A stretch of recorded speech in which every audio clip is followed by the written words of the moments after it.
Home is a space of comfort and safety. But when familiar elements start to shift, the same space can turn against our senses.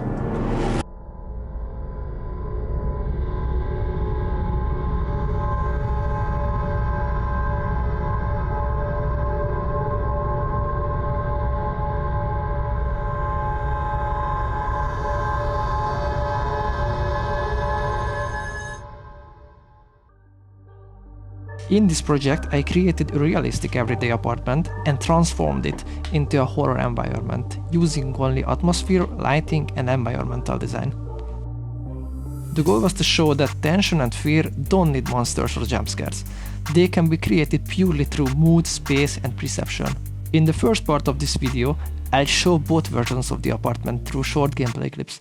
After that, I'll break down the design and technical choices behind the transformation. Let's enter the space and see how it changes.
Now let's dive into the breakdown and see how this environment was built.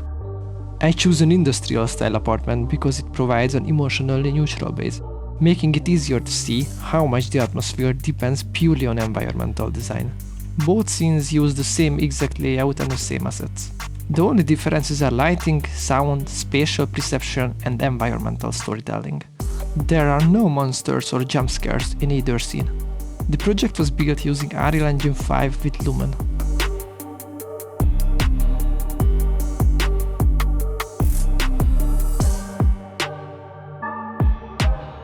A normal apartment is designed to feel safe. I intentionally aimed for a calm, slightly boring, peaceful mood. The volumetric fog here is almost invisible. It only exists to give light some weight in the air. The lighting uses warm color temperatures between 3500 and 4500 Kelvin with very low volumetric scattering. Warm light is physiologically associated with firelight, table lamps, and evening interiors. Because of that, the brain reads this kind of lighting as comfort, not danger. It creates a feeling of being at home. Another important goal was visibility. There are no deep shadows, hidden corners, or strong contrast.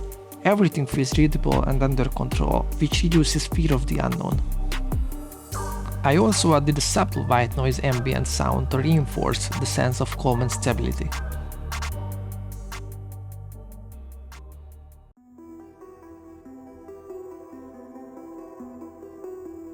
In a horror environment, atmosphere is everything. When a player becomes immersed, the brain stops reading the space as a visual and starts reading it as a situation. And that's where real tension appears. The first thing that changes is the lighting. I dramatically reduce the number of light sources, so the entire space can no longer be visually scanned at once. Dark corners and strong shadows create visual uncertainty. They constantly raise the question of what might be hiding outside the player's view. The color temperature is now cold, between 8000 and 1100 Kelvin. Cold light instantly removes the feeling of warmth and emotionally disconnects the space from the idea of home. It feels sterile, alien, and it pushes contrast and shadows much harder. I also increased volumetric scattering on most lights, making the air itself visible. This makes the space feel dense, cold, and uneasy. Just a quick disclaimer. Volumetric fog and scattering are expensive, so overusing them can hurt performance. This is something you always have to balance. The second big change is how the environment tells a story. Environmental storytelling works through small but meaningful details. Overturned chairs and tables, a shifted sofa, blood decals and drag marks, fallen shelves and glass, a flickering light, a torn down painting, and a bloody handprint on the wall. These elements don't tell a single explicit story. Instead, they give the player fragments of information that the mind connects on its own. This is extremely effective because it creates strong narrative and emotional impact with very simple tools, and it relies on player perception rather than exposition. The flickering TV in the living room uses a custom emissive TV noise material combined with a rack light and the flickering light function to give it an unstable, unsettling presence.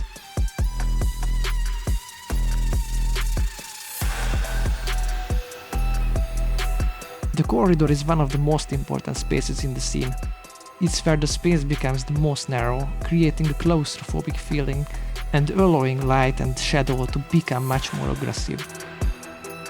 The red light coming from the room at the end of the corridor is a key visual anchor. I placed it there specifically to create uncertainty and tension. Red is instinctively associated with danger, warning, and stress. It immediately raises emotional pressure and reinforces the sense that something is wrong. The TV emits a spatial static noise, while the ambient background is a mix of deep rumbling and harsh or distorted textures that constantly creates discomfort.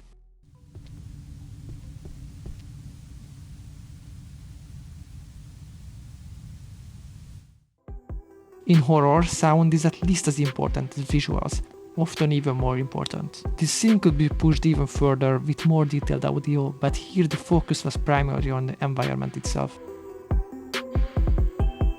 Finally, post-processing plays a huge role in the final mood. bloom, exposure, chromatic aberration, shadow contrast, lens flares, and color grading, with a global temperature around 5000 Kelvin, all combined to create a slightly unstable, distorted image. I also fine-tuned the global illumination to avoid distracting artifacts by keeping the strong high-contrast horror look.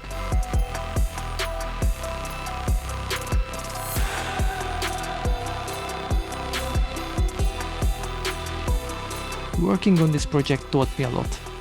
I constantly iterated and experimented throughout the process. Understanding spatial comfort, visual hierarchy, and the psychology of lighting was especially important. Not just to make the scene work technically, but to make it work emotionally. These principles are what allowed the same space to feel safe in one version and threatening in another. Thank you for watching, and I hope you found this breakdown useful and interesting. I will be creating more game development and Unreal Engine content in the future, so feel free to subscribe if you would like to follow along. And of course, I'd love to hear your feedback in the comments. See you in the next one.